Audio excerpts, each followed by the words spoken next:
and welcome to another episode of Outdoor Defense. This week I want to talk to you about how we are and can be self-sufficient.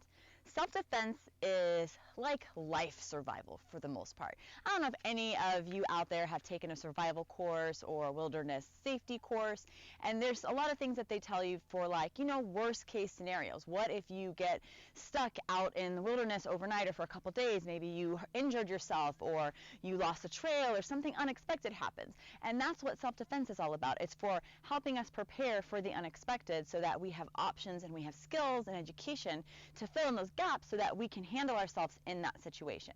I know that each one of us are fully capable of defending ourselves. We do not have to put all of our safety into someone else, into some object, some tool, some weapon, some anything else to come and save us and be our security.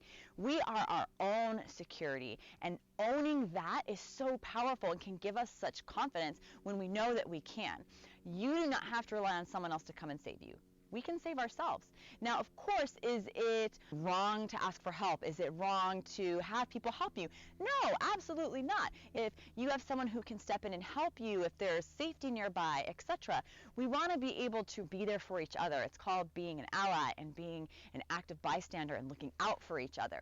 But we shouldn't be relying 100% on someone else and expecting that someone will always be there or expecting that someone will come to our rescue. We are our own rescuers, okay? We are fully capable of being our own best protectors, and as soon as we own that fact and really know it, just think of how much more empowered you will feel and how much your world will open up knowing that you are enough. And I'm here to tell you and remind you that you are.